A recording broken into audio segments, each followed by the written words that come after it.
Radhe Radhe everyone. आप सभी को जीवित पुत्रिका व्रत की ढेर सारी शुभकामनाएं। जीवित पुत्रिका व्रत महिलाएं अपने बच्चों के अच्छे स्वास्थ्य और दीर्घ आयु के लिए यह व्रत करती हैं। यह व्रत अश्विनी मास की अष्टमी तिथि को किया जाता है। साल 2025 में यह व्रत 14 सितंबर को किया जाएगा। तो आज मैं आपको इस व्रत की पूजा विधि बता रही हूँ। प्लीज वीडियो को शुरू से अंत तक देखिए। बहुत ही सरल विधि के साथ हम पूजा करेंगे। तो चलिए वीडियो शुरू करते हैं। व्रत के पारण का समय मैं आपको वीडियो के लास्ट में बता दूंगी, इसलिए वीडियो को शुरू से अंत तक जरूर देखिएगा। तो सबसे पहले हम चौकी लगाएंगे। साफ सुथरी जगह पर हम चौकी लगाएंगे। उस जगह को अच्छे से साफ कर लेंगे। चौकी पर हम पीले या लाल रंग का वस्त्र बिछाएंगे। थोड़े से चावल का आसन देते हुए हम भगवान विष्णु के फोटो को चौकी पर विराजमान करेंगे, क्योंकि भगवान विष्णु का वाहन गरुड़ है और इस पूजा में गरुड़ की पूजा की जाती है। तो आप भगवान विष्णु का पूजन भी जरूर से करें।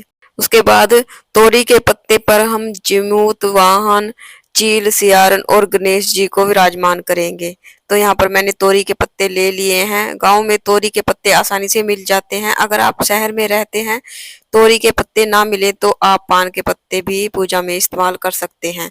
तो यहाँ पर मैंने सभी के लिए तोरी के पत्ते का आसन लगा दिया है। उस पर मैंने थोड़े से चावल रख दिए हैं। उसके बाद देखिए, मैं बहुत सरल विधि के साथ आपको पूजा दिखा रही हूँ। यहाँ पर मैंने 4 सुपारी ली है और सुपारी के रूप में ही हम सभी का पूजन करेंगे। भाव स्वरूप हम इनको जीमूत वाहन, चील, सियारन और गणेश जी के स्वरूप मानकर इनका पूजन करेंगे।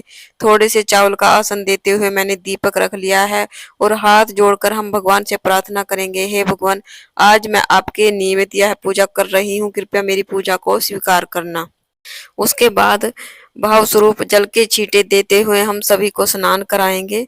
तो यहाँ पर जल के छींटे देकर मैंने सभी को स्नान करा दिया है। सबसे पहले हम पूजा में दीप प्रज्वलित करेंगे।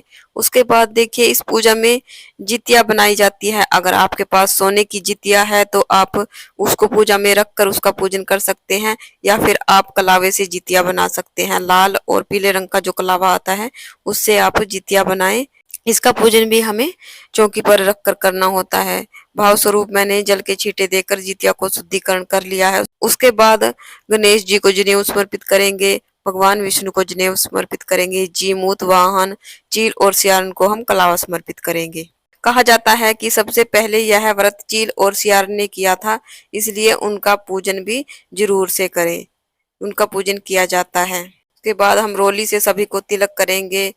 विष्णु भगवान को, गणेश जी को, चील सियारन को, जीमूत वाहन को। उसके बाद हम तिलक पर चावल समर्पित करेंगे। ध्यान रखें, चावल हमारे टूटे हुए नहीं होने चाहिए। साबुत चावल का हमें पूजा में यूज करते हैं। उसके बाद हम फूल समर्पित करेंगे। जो भी फूल आपके पास है फूल समर्पित करें। अगर फूल ना हो तो बगैर फूलों के भी आप ये पूजा कर सकते हैं। इस पूजा में काले चने का बहुत अधिक महत्व है। तो कहीं पर भिगोकर काले चने चढ़ाए जाते हैं, या फिर आप सूखे काले चने पूजा में जरूर से समर्पित करें। उसके बाद हम भोग समर्पित करेंगे। भोग में गुलगुले, मीठे पुए आप भोग बनाकर समर्पित कर सकते हैं। उसके बाद हम ऋतु फल समर्पित करेंगे। जो भी ऋतु फल आपके पास है वो ऋतु फल समर्पित करें। जल का भोग लगाएंगे, क्योंकि हमारा भोग तभी पूर्ण माना जाता है जब हम जल का भोग लगाते हैं। हाथ जोड़कर सभी से भोग ग्रहण करने के लिए प्रार्थना करेंगे। उसके बाद हम दक्षिणा रखेंगे। दक्षिणा पूजा में रही कमियों को पूरा करती है। यथासंभव हम दक्षिणा रखेंगे। उसके बाद धूप दीप दिखाएंगे।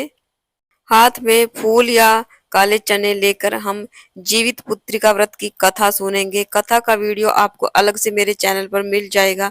अगर यहाँ पर कथा कहेंगे तो वीडियो ज्यादा लंबा हो जाएगा, इसलिए मैंने कथा का वीडियो अलग कर दिया है। कथा सुनने के बाद जो फूल हमारे हाथ में है उसको हम भगवान श्री हरि विष्णु के चरणों में समर्पित करेंगे।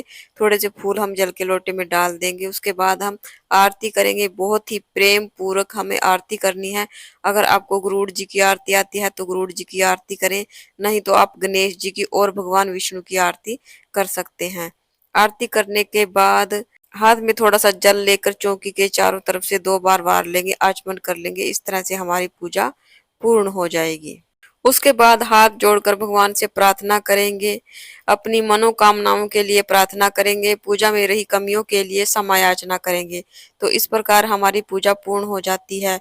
पूजा पूर्ण होने के बाद जो भोग प्रसाद हमने रखा है, इसको हम परिवार में सभी को बांट देंगे। और देखिए, व्रत का पारण हमें अगले दिन करना है। व्रत के पारण का समय रहेगा सुबह 6:05 से 7:25 तक हमें व्रत का पारण कर लेना है 15 अगस्त को।